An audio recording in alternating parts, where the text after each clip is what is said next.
Terima kasih Pak Endang dan Bapak Ibu anggota Komisi 3 yang saya hormati. Mitra kami yang kami undang, Ketua Ombudsman dan jajaran Millennial Center dan juga sahabat kami yang lagi riset nih, nun jauh di sana di Cambridge University. Namanya Ahmad Novindri Aji Sukma. Terima kasih sudah bisa mengikutinya lewat Zoom.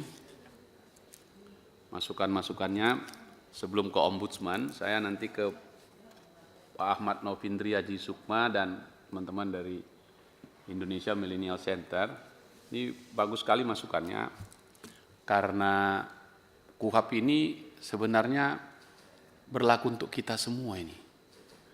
Jadi pada waktunya polisi juga akan jadi warga negara, jaksa juga akan menjadi warga negara, dan hakim juga akan menjadi warga negara biasa, kita-kita juga. Dan KUHP ini akan berlaku kepada kita semua. Jadi tentu kita ingin punya tanggung jawab nasional, PR nasional, bagaimana kita buat ini baik. Dan tentu kita juga ingin mengajak semua orang, semua masyarakat terlibat membahas ini tanpa harus merasa bahwa ada yang ditinggalkan, ada yang merasa dan seterusnya. Ini punya kita sama-sama. Karena itu terima kasih. Nah, teknis saja ini teman-teman Indonesia Millennium Center, dan di tengah-tengah research-nya ini Bung Ahmad, berkenan nggak ini bisa belajar sama-sama kita ya? Langsung aja bikin norma hukumnya. Perlu penambahan ini gitu. Oke, apa pasalnya bunyinya begini. Barang siapa begini, maka begini. Ya, jadi langsung kita ini semuanya yang terlibat ini akan menjadi Indonesia Legal Drafter-nya KUHP. Wah, kan keren kan? Jadi nanti kita tinggal susunkan, kita masukkan sedemikian rupa. Kalau semangatnya saya kira semua sama. Dan senang kalau bisa itu dibuat. Sekali lagi terima kasih. Sekarang dengan Ombudsman. Saya concern dengan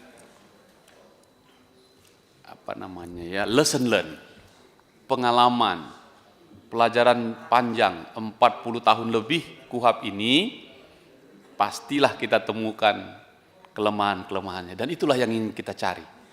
Dan ketika kita cari, dia kita perbaiki. Nah, sehingga saya harus berterima kasih kepada Ombudsman untuk highlight penanganan laporan masyarakat substansi penegakan hukum di Ombudsman 4 tahun terakhir. Ini bagus untuk memberikan data. Tetapi kalau berkenan, data ini biar bunyi, mestinya nggak ada lagi kata lain-lain. Nah, lain-lain mana lah bisa kita ngerti ini lain-lain ya kan? Tidak mungkin kita ahli nujum membacanya ini kan? Apa yang lain-lain itu? Misal ya, pokok permasalahan di kepolisian, kode etik dan SDM, mulai dari rekrutmen, polisi, pelatihan, pendidikan, pembinaan karir, pensiun, 69, 40, 20, 10, totalnya 139. Oke, pertanyaannya, dengan lesson learn ini, ada nggak yang bisa kita naikkan normanya di KUHP? Untuk mencegah itu tadi. Nah, jadi data ini penting sekali untuk ngecek, ini KUHP pasal sekian kurang pas, maka begini, ini datanya. Nah, begitu masuk nomor 2 lain-lain, besar sekali nih Pak. 228, 157, 121, 38, 644. Apa ini Pak? Jangan-jangan ini pun menggambarkan KUHP kita lemah di sektor lain-lain ini yang kita belum tahu tadi. Mungkin bisa didetailkan. Logistik, pemeliharaan aset, ini kita sepakat ini. Tapi angkanya kecil sekali yang dilaporkan. Ya, 2 saja gitu. Ya, kalau bagaimana kalau pemeliharaan aset ini ialah 1.000 atau 100, 500, 100.000 sawit yang diambil Satgas penegakan hukum sawit misalnya. Ya, dia aset ini diapain? Itu kan disita semua itu. Nah, biasanya kalau barang disita, kan di polis lain disimpan, dijaga gitu. Bagaimana jika kebun-kebun sawit ini disita, tapi juga tetap dijalankan? Apakah ada kelemahan di situ? Misalnya begitu ya. Penegakan lalu lintas. Misalnya lalu lintas ini banyak nih Pak. 40, 13, 12, 3, 6, 8. Apakah ini sekedar lalu lintasnya atau kejahatan yang sampai justru ketilang? Yang tilangnya lalu di proses tipiring cepat inikah itu gitu. Kelemahannya kalau lagi di KUHP kita, begitu. Penerimaan laporan Krim Krimsus Propam.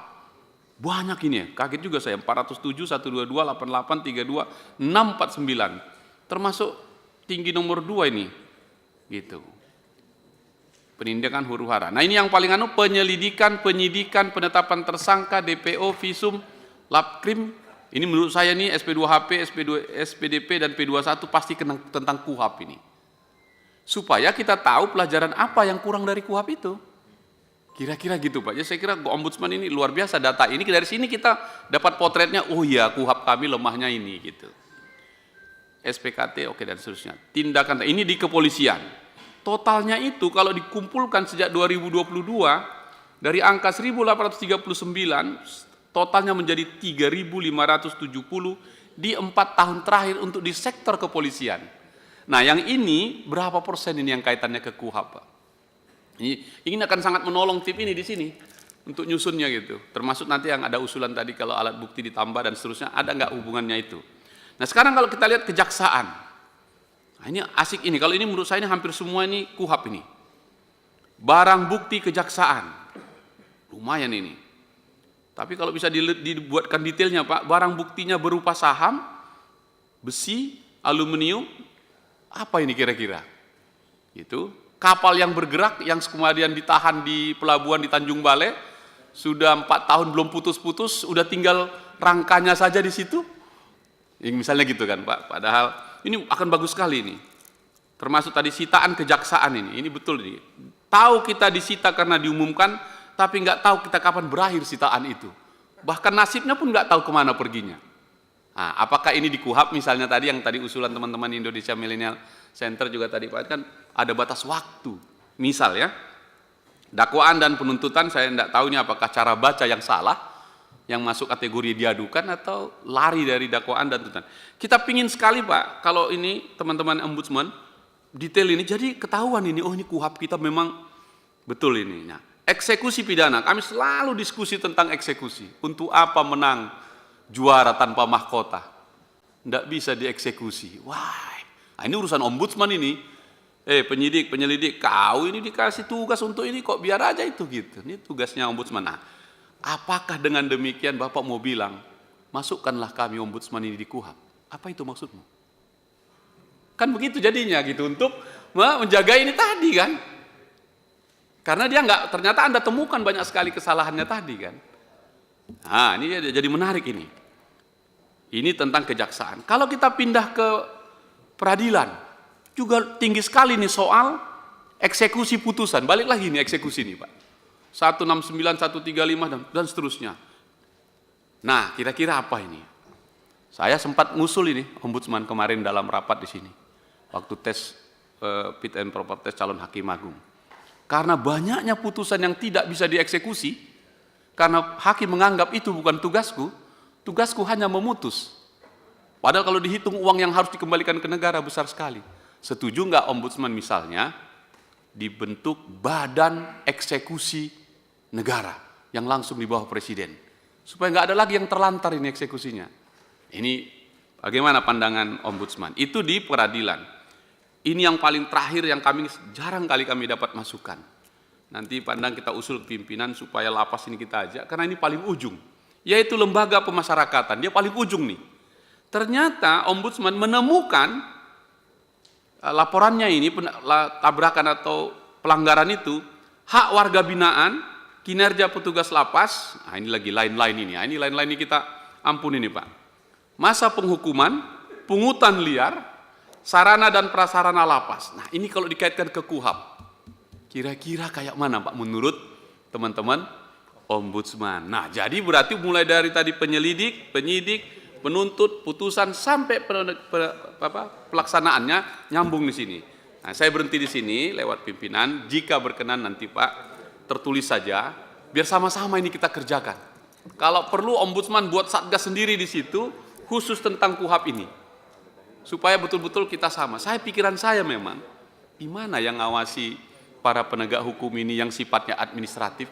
Toh ombudsman sudah kita lahirkan. Kalaupun aku bertanya, bertanyalah ini. Apakah ada pikiranmu ombudsman itu masuk di KUHAP? Wah, itu kan perlu kajian yang, karena untuk ini tadi kan.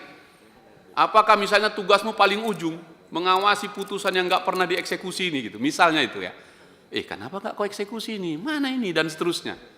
Kira-kira, karena Anda kan mengawasi semua penyelenggara negara tadi, pemerintahan dari sisi administrasinya tadi. Nah, ini saja pimpinan, kita sekali lagi saya dan kawan-kawan terima kasih untuk data ini membuat pemetaan, tapi kalau bisa lebih detail lagi akan menjadi pelajaran kita bersama-sama untuk KUHAP kita sama-sama juga. Terima kasih pimpinan.